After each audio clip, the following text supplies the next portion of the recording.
introducing, as if you need an introduction, Bernie Kopell, Fred Grandy, Ted Lange, Jill Whelan.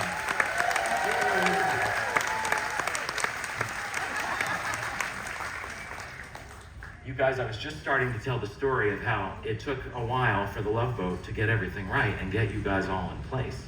So there was that first TV movie with none of you. And then they recast everybody. I was saying they had some other characters, like an entertainer and some other extraneous characters. They realized they had too many regular characters anyway. Fired the cast. Fired the cast. Kept the boat. Yeah. Best full quote ever. And it was a boat, by the way. It would have fit inside this ship. Yes, that's true. I'm serious. No, it would have. Yeah, I mean, the capacity back then, as I said, your show built this industry back up into these giant, wonderful ships. It was a moribund industry in a way, and the ships were much smaller back then, right? So now you guys, they make a second TV movie, and they recast the Doctor, and they find this wonderful man. Who was the original Doctor? The original Doctor was Dick Van Patten. Dick Van Patten. And then Dick Van Patten was on a contract to ABC. They pulled him out for 8 is Enough, and it opened it up for everybody auditioning. And I was one of those auditioners. As long as we're there, I was going to save this question for a moment later, Bernie, but Dick Van Patten, when he played the role, his name was Dr. Adam O'Neill. And when it came time to cast Bernie Kopell, you didn't want to be Adam O'Neill, is that correct? It's not that I didn't want to. The producers looked at me and said, O'Neill? Oy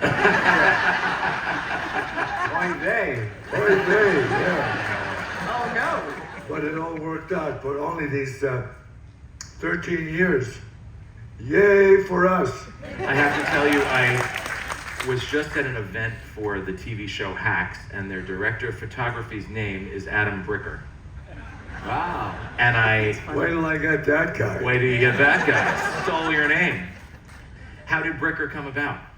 Sorry? How did the name Bricker come about? Do I dare? I think you could tell a PG version of that. Okay. You could tell us it rhymes with. Anyway, the character was a very proficient doctor. At the same time, he loved to chase the ladies. And to clean it up, he was a bit of a pricker. I'm sorry, Mommy. So the second TV movie also... So I said, let's change the P to a B. I guess you couldn't call him Bricker. That's how it worked out. The second TV movie also brought on a new Gopher and a new bartender, Fred Grandy, Ted Lange. Can you guys tell me about the audition process, how you joined the show with that second TV movie? Well, there's quite a difference between my distinguished colleague and myself, because Ted did not have to audition because he was fairly well known from some shows that he'd done. I, on the other hand, had to provide proof of citizenship and a urine sample. And I later learned, after we'd been on for a season or two, that every single young actor in Hollywood had turned this role down, including a couple of Dallas Cowboy cheerleaders and some dogs.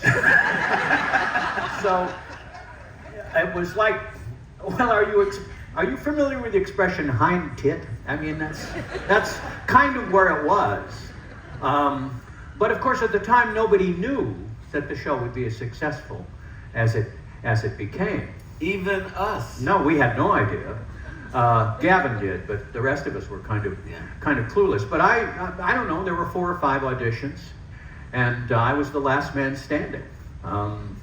And I mean, it's not that exciting a story. It was just more interesting to meet everybody who had turned the role down, who eventually became a guest star on this show. Well, I guess the straightforwardness of it is not exciting in that it was a regular audition process, but what's exciting is the hindsight that here we are how many years later, and we're all together talking about it. Would you ever have expected, from reading a role that you think other people turned down or may have not wanted, that this would happen? Well, no, I think it's fairly safe to say that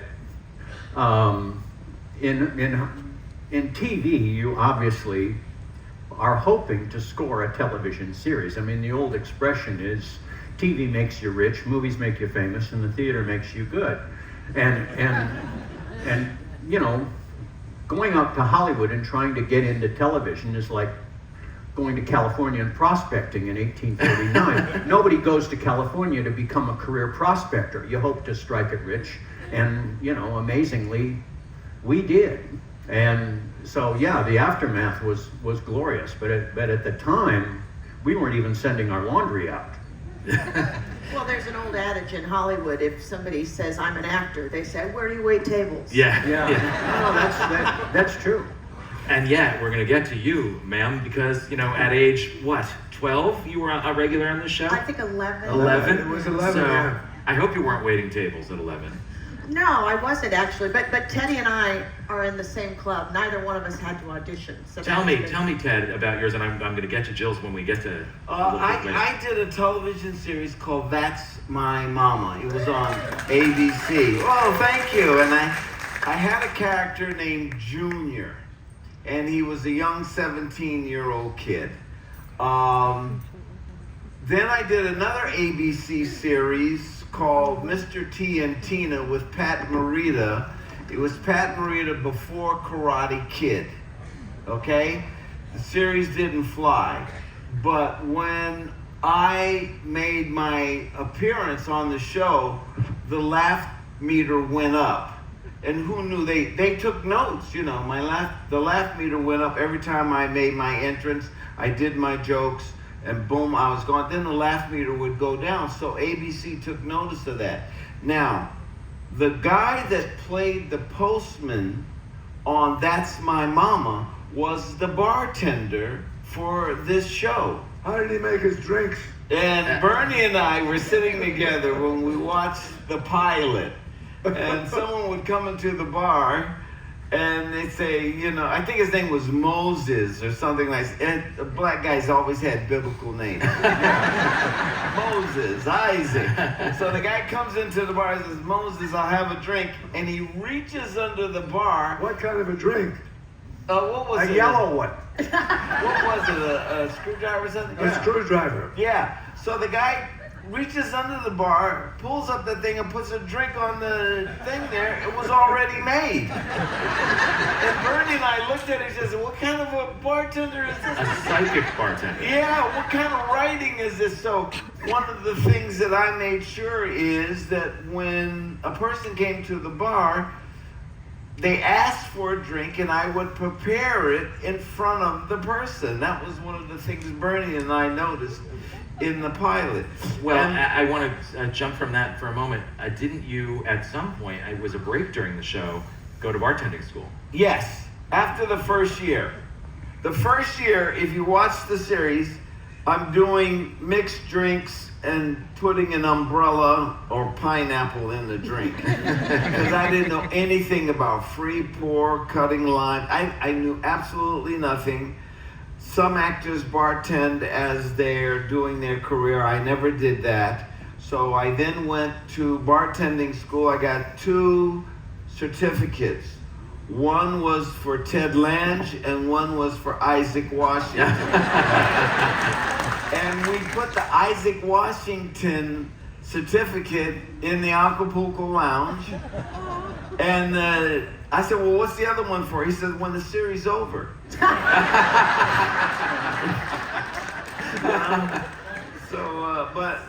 Here's the other thing. Teddy Wilson, I saw him later. Teddy Wilson was given a gig on Sanford and Son, in which Red Fox was gone, Damone Wilson was gone, and they kept the house. And so they called it Sanford Arms.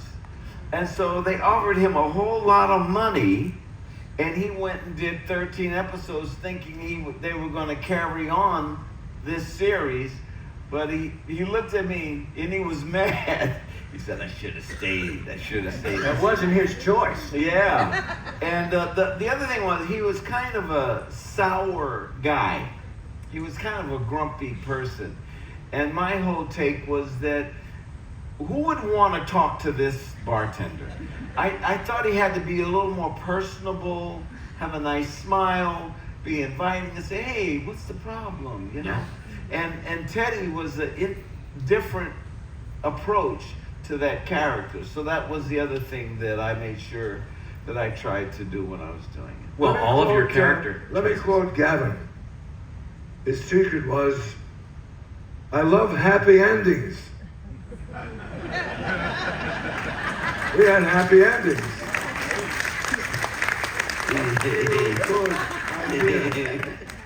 It was happy endings in the writing, and it was your character choices. You had to be lovable people we wanted to spend an hour with every week.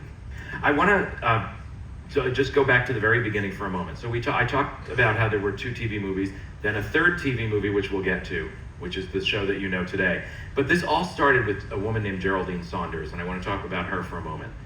I'm going to give you a quick... What about us talking about it? I'm going to give it right to you, because I know you were friends. I know you were friends. In fact, I remember seeing her with you. She was a woman who had been married multiple times and was a single mom. And what I loved about her is she had this fake it till you make it attitude. And she really just threw herself into things with gusto and made them work in her career. She had been a model when she felt she was aging out of being a model. She had gone on a cruise with her husband. The marriage wasn't in great shape at that moment, and she saw a job called cruise hostess, which is different from cruise director. They used to have 2 different jobs. She thought it looked easy, and so she tried to get that job. She got the job and then was floored by how hard a job it was. She did it for years, got promoted to cruise director, wrote a book about her exploits when she was asked to by a family member and friend of her husband's, called The Love Boats, plural. That book was written up in the Los Angeles Times travel column, where both the producer Doug Kramer and the head of ABC read the column, and they realized this would make a great TV show. So Bernie, you got to know Geraldine from the very beginning. Tell us about her. She was a beautiful human being. And she was a cruise director, and she got fascinated by the crew. And she never thought of herself as a great writer. But she wrote about, this one and this one and that one and that. And then we had the captain, and then we had the doctor, then we had the purser. And she jotted down her impressions of these various crew members. And she put it down, and it became The Love Boats with an S at the end. And if anybody's interested, you can go to the bookstore and buy yourself a copy of The Love Boats with an S at the end. Why don't you repeat that for us in case we missed it?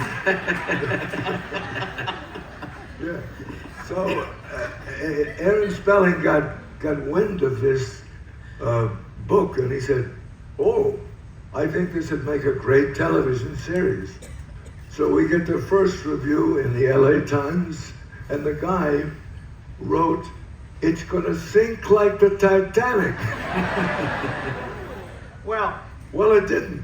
It went on. And there is nothing more impotent than a television critic. I mean, really. And we learned that very quickly. But it's not quite correct to say this show was entirely derivative from the Geraldine Saunders book. True. Because I think in equal portion was this show Love American Style that we all did, you probably saw, which were these little vignettes of comedy scenes and sketches. And Doug Kramer, who produced The Love Boat, was also the producer of Love American Style. So I think there was... I did 3 of those. I'm sorry, what?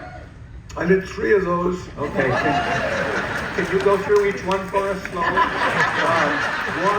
Okay. 2, 3. When I mentioned that Kramer had read that LA Times column, But he was looking for a way to redo Love American Style. Right. It was Love American Style on a ship, and that, of course, and the critics who were just as brutal to Love American Style as they were to our show quickly pointed that out. But that was really the amalgam of what put the show together. And it was a wing and a prayer. I mean, the point of making 3 pilots was that the first 2 didn't get out of the gate. And the third one, which of course was under the auspices of Aaron Spelling, who was the most powerful producer in Hollywood at the time. I mean, ABC was known as... Independent producer. Yes, right. But I mean, ABC was known as Aaron's broadcasting company. That's how successful he was. And once he embraced this show, the chances of its success were magnified. Monumental. Yeah, I of mean, course. when you think about how television is made today, you don't get to make 3 different pilots. You get one and done. So it does really speak to the power that Aaron Spelling had at Nobody the time. else would have done that. Yeah, Yeah. he was the only one at the time who could do that, and ever since, other than maybe Shonda Rhimes and Ryan Murphy, I think. But he was also instrumental in your auditioning and your being a part of the show. I did not audition. Tell us, Jill. You didn't audition? Oh, here we go again. I did not. Oh, well, what happened? I don't get this.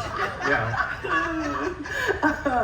You know the story, but I'll tell the story. So Please. I was doing a show before The Love Boat, and it was a series that I did audition for, and there were I'm a singer as well, and there were talent scouts at the audition for Annie, the musical, and I was auditioning down at the Dorothy Chandler Pavilion for the road company, and there were talent scouts that were there, and they saw me and they asked me to come in and audition for this TV show that Aaron Spelling was producing about 3 little kids.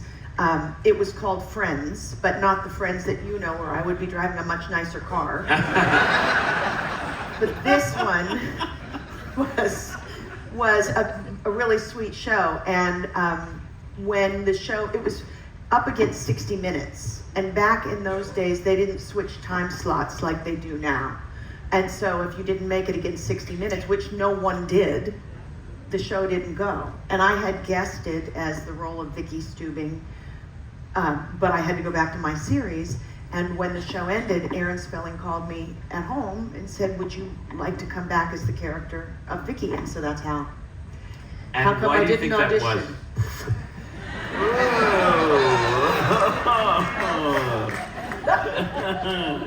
Jill, why do you think that it was that Vicki took off so much and why she was so good for the show? I think, it all roads lead back to Gavin MacLeod. Mm-hmm.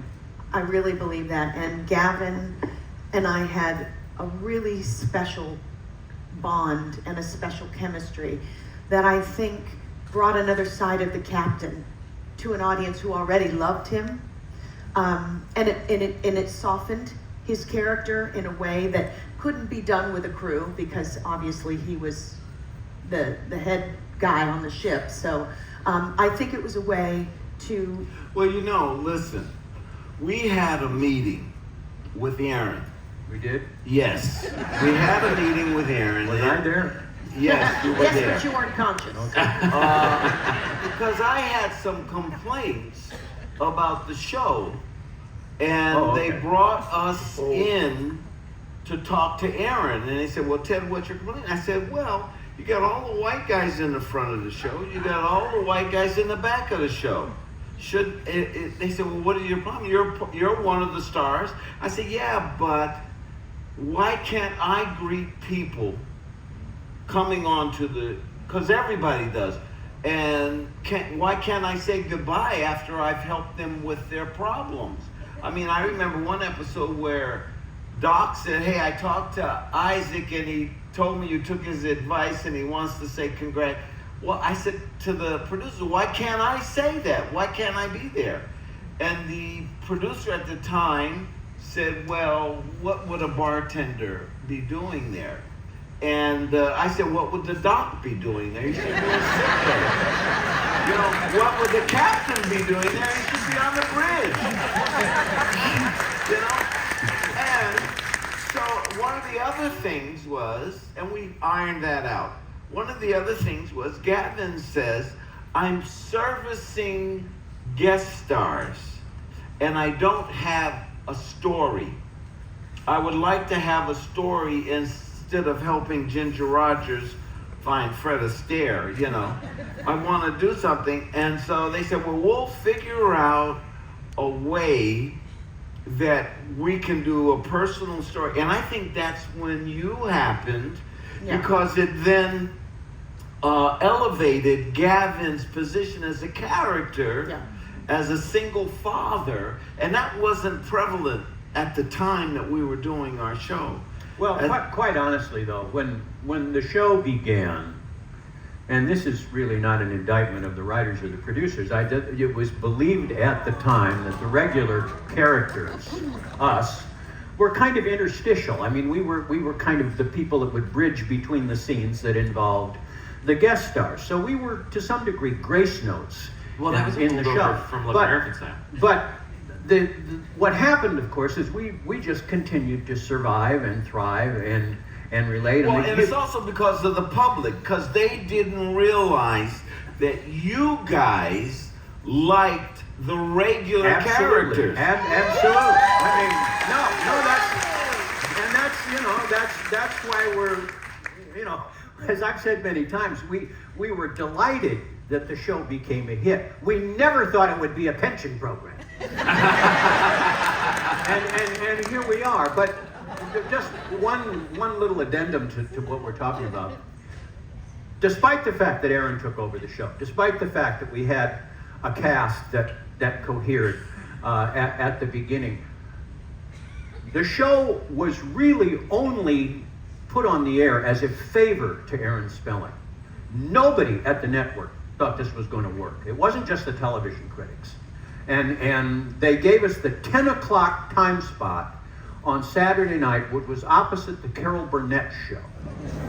And they thought, obviously, this thing will be in dry dock before October. And Bernie tells this story too, that we remember there were two shows. There was us and a show called the San Pedro Beach Bums. Oh yeah. Yes. And you won't even remember the San They said Pedro. it had written all over us. It had success. And all that over. was supposedly a new version of the Bowery Boys, which of course everybody was clamoring for. And that thing lasted 2 or 3 weeks, but our show took off, and we actually succeeded in knocking the Carol Burnett show off the air, and then Kojak, for heaven's sakes. So all of a sudden, we weren't just a hit; we were a nuclear weapon, and nobody really, except perhaps Aaron Spelling, but not at the network, saw this coming. So all of the odds were stacked against us, and the only reason it survived is because of you. Yes. Absolutely. No, stand up, take a bow, really. And that's one of the things that I always liked about television is it all of the experts in television, the critics, the producers, the writers, all had great ideas, but they all came down to whether you liked it or not. You're so good at this, you should run for Congress. Yeah.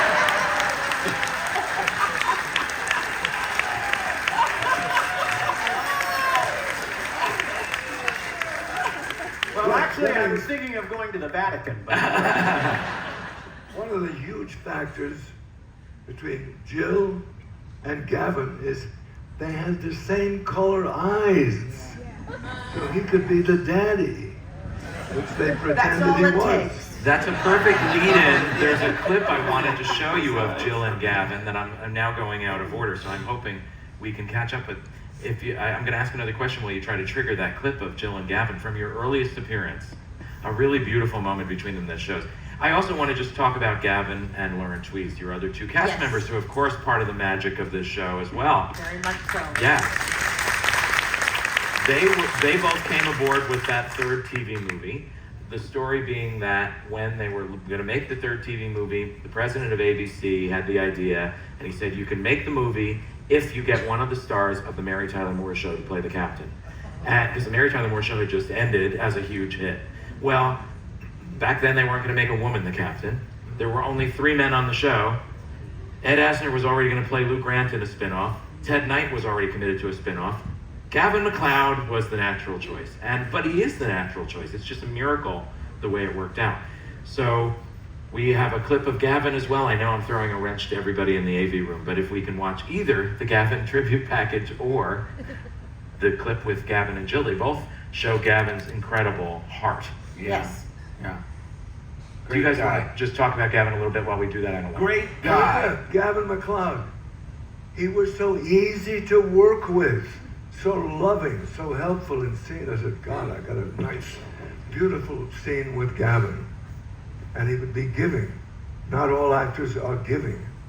He was so giving and loving and had a great sense of comedy. And we loved the human being. And I don't know if you Flights noticed. of angels, sing them to thy rest. I don't know if you noticed, but when Jim said, would you guys like to speak to Gavin, I watched all four of us go. Because as much as you think he was a wonderful man, you have no idea how much more of a wonderful man he was. This is actually, okay, a different. Yes, sir. Good morning again, sir. Again. That's good about it. Oh, it's nice to hear your growl again. Don't be so saccharine, Miss McCoy. It makes me feel that I'm watching a Shirley Temple movie. Now, what do you want? Well, first I'd like to figure out what everybody's got against Shirley Temple. Mrs. McCoy. Well, sir, I don't know if you're aware, but one of the directors of the line, Aubrey Skogstad. Painfully aware. there's a slight problem. Only slight? That's a surprise? Well, Miss McCoy, if you say one more time, I'll have you keel-hauled. Now, what is your problem? well, I invited Mr. and Mrs. Skogstad to have dinner with you tonight at your table, and Don't tell me.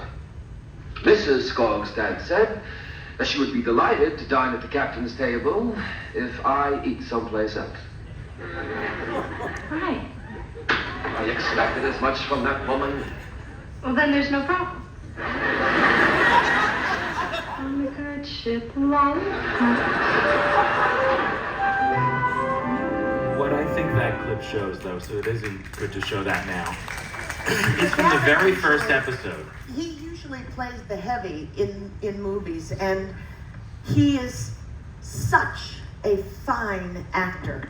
I mean, truly a gifted, full of range actor. And so many people, don't have that knowledge about what an amazing actor he was, and as a human being, which is what I was saying before. He was just, the thing about Gavin that I will remember more than anything is his love for life. Everything was, isn't this just the best? If he's having a hot dog, isn't this the best hot dog you ever had? He loved food more than probably anything, and that's why I loved him, because me too. But everything was, isn't it just the best? He lived his life with such gratitude in every moment. And I think that's probably the biggest lesson I ever learned Plus, from him. he and Bernie were the veterans. Yeah. Fred and I were young kids. And we still are. And they taught us, Bernie and Gavin taught us the protocol for when guest stars appeared on our show.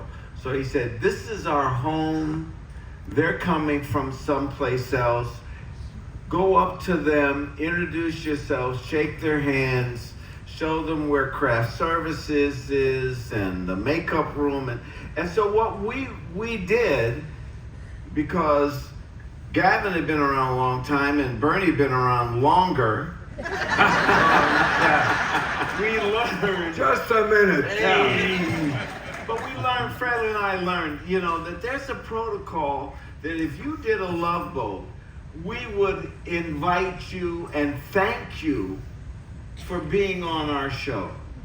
And that was a great lesson, because I later on directed other shows and saw that sometimes the stars of the show didn't get that. They didn't get the protocol of when a person is a guest star on your show. So I'm It's like forever. being at the first day of school. Yeah. If you're in a new school and it's the first day, and if nobody comes up and you feel completely alienated. Yeah. And they taught us. So Yeah, I'll tell you something about Gavin that is not commonly known and normally not shared with my colleagues. He was a conservative. Wait for it. As you probably are aware, Hollywood and that whole milieu is loaded with a lot of liberal claptrap. And Gavin had to keep his, as we say in Washington, had to keep his powder dry because he was a prominent player in town. But and we didn't talk much about politics when I was on the show. But after I left and had gone to Washington, he would call me from time to time and ask me about things. So we had this kind of secret little liaison. I assume he was calling from a payphone in Van Nuys. Wait a minute. I'm a liberal. He is. And I gave him money. So, I mean, he was No, that's absolutely true. I mean, I gave him money He did. and helped campaign. He did. Everybody did. Come on. Everybody did. But the point is, guys, this was kind of our little secret that Gavin and I had, and he would call from time to time and ask me about something, and so that was kind of a private little thing that we had. And I always cherished that. You didn't cherish me and you? Of course. But Gavin and I were more politically aligned, and so... You didn't cherish me till I was old enough to vote. Yeah. Let me go back to Gavin. I just didn't want to be left Gavin as a alone. character. What happened there? They're playing a clip. Nobody likes to be left alone. My daddy died when I was just a little girl. I know. I hardly remember him at all. But my mommy. Sometimes I miss her. I miss her so much.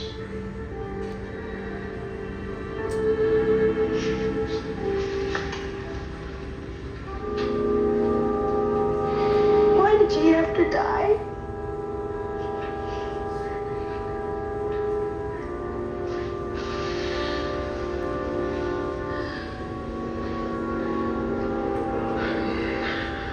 Not sure I have a very good answer for that.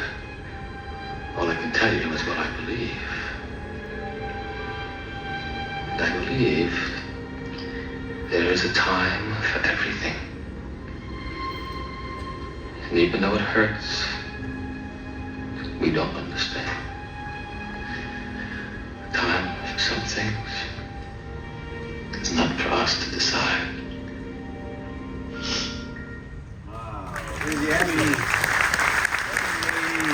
He had that authoritarian part of him that he could play in that first scene when he was with Julie, and that was so much more of a stern captain. And then he had this side to him too. Let me go back to the people who directed Love Boat. There was one director who went back to a horrible tradition of the director perceiving who was the weakest cast member and pick on them to assert their authority, which was terrible. So Gavin and I pulled the guy aside and said, Jack, you may not behave that way on our set. Is that clear? The guy said, oh, okay, all right. And he straightened himself out. And he brought back a new tradition of kindness. You get the best out of people with kindness.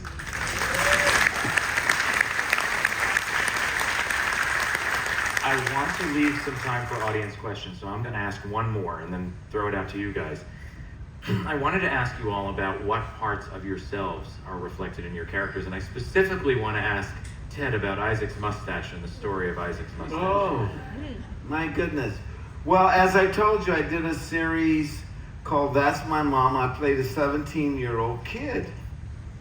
And so when this happened, I didn't look like I should even be in a bar, let alone give you a drink. And so I grew the mustache because it gave me an older look. And back then, You don't need it now, though. back then, if you see the early shows, my mustache came this way and then it came down, down here. That's a black thing. And so I was adding a little bit of, and I'll never forget, sometimes people, this was in the 70s, so sometimes they didn't know how to deal with actors on certain things. So they wanted me to cut my mustache to here. And I remember we had a makeup guy named Larry Darr. We called him Cowboy. He wore a big cowboy hat all the time. He wore a big cowboy hat. He was a cowboy. Yeah. And so... Kept his horse in the makeup room. I'm sitting in the makeup chair, and he says, Ted, your mustache is a little uneven. You want me to even it up? So I go, oh, yeah, sure, Larry. And he goes, whoops. And I go, hey, man, what are you doing? He says, well, now I got to cut it here to even it up over here. And I said, okay, what's going on? He says, what do you mean? I said, well, you're the finest makeup artist in Hollywood. Yes, he was. You do glamour makeup for all these women, actresses that come in. And I can tell you, some of them aren't so glamorous when they come into the room. But you are a fine. Why are you doing? He said, well, Doug Kramer wanted to shorten the mustache. And this is like the third year. They hadn't noticed for 3 years. Mustache came down, and one day they were looking at this.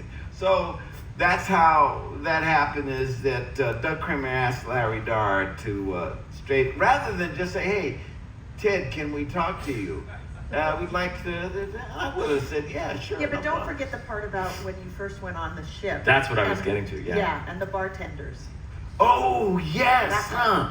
Yeah, the bartender, we had an English crew, and the bartenders on the boat said, you cannot have a mustache and be a bartender. You can't have hair on your face. And there you are, this isn't authentic, you've got a mustache. So what happened, we go back to the general public. The general public got on the ships and said, so you're Issac, huh? And they would say, yeah. They said, well, where's your mustache? And the guy said, well, we don't do mustache, blah, blah, blah. And then about a year later, we all did another cruise, and all the bartenders had mustaches. Even the women. Tips. They got tips when they had the mustache. I think, Jody, you're here to tell us we got to wrap up. Oh, yes, unfortunately. I don't want to be the bearer of bad news. Can we take a question or two? Yes, absolutely. And I know there are a lot of people who are absolutely dying to meet you guys. So we are going to be opening up for a few questions. We do have some of our teammates out here with microphones. So if you have a question, pop your hand in the air. Oh, there we go. I had a couple of questions, but I just wanted to know which guest stars did you keep in contact with that you made a connection with? There's so Well, many. Charo. Charo. Jack Jones, Florence Henderson. Ethel Merman. Ethel Merman, yeah. Diane Carroll. Andy Warhol. Juliet Prowse. I had a long time crush on Juliet Prowse. So I mean, a marvelous dancer, the most beautiful legs in the universe. You like that sort of thing. Anyway, I get this script, and it's a brilliantly written script. And I call the officer right away. I said, who's playing Samantha? Please tell me. And I said, oh, yeah. What is it? Oh, Juliet Prowse. And I said, wow! We had scenes that were, I mean, just astonishing in bed. Did you get to kiss her, Bernie? Yeah. Kiss her? Oh! Next question. This is turning into a very different Love Boat series. There was one particular scene. Bernie. What was the scene, Bernie? We were in bed.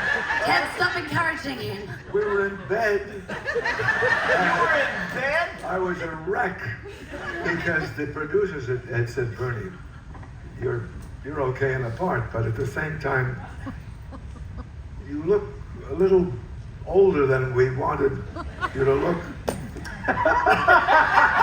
So they sent me. Really? I'm stunned. So they sent me to a guy who made me a marvelous hairpiece.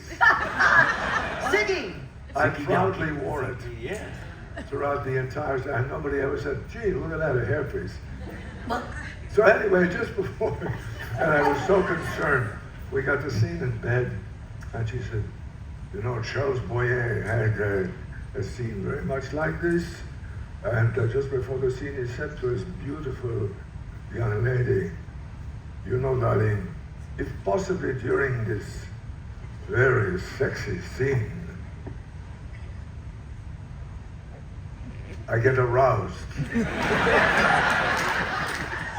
At the same time, during this very sexy scene, if I don't get aroused, forgive me, please.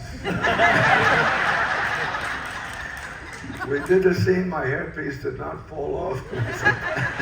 Thank God! I did the scene. Brilliant job. all right. We're getting to know a lot more about our than we intended. All right, we got another question over here. Hi, this question is for Fred. Yes, I can't see you. Where are you? I'm over here. Left. Oh, okay, yes, all right. My question is, how did your run as Gopher set you up for your career in Congress? Well, one of the things that I was not aware of until I actually went back to Iowa and ran for Congress, yes, of course, was how enormously popular this program was. Because Hollywood is a bubble. You're insulated from the rest of the world, and then you're kind of hermetically sealed from the rest of the country. But And they don't care about you when you bump into them on the no. street. But back home, I thought, well, people might know who I was, but it was astounding to me. And at the same time, and this is something that my opponents were trying to instill in the people that were voting, was that I was a Hollywood actor, which meant I was trouble, that my morals were lax, and I was a carpet-bagging comedian who'd just come home to exploit my celebrity. Of course, they also said some things that weren't true.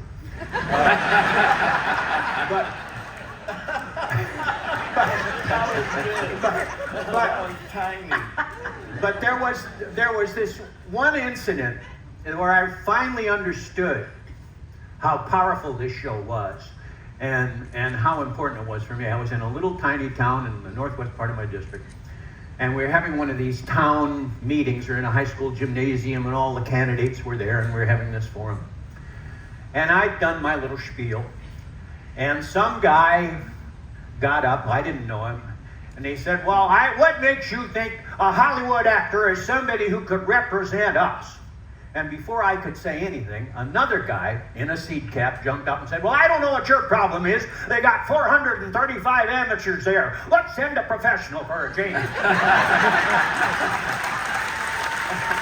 right. Well, ladies and gentlemen, I have been told that unfortunately that's all we've got time for, because you have got many fans out there dying to meet you. Aren't we now, doing this again, though? We'll be doing another panel. Yes, there is going to be another one later on. Stop stealing my lines, Fred. You stole my lines all the time.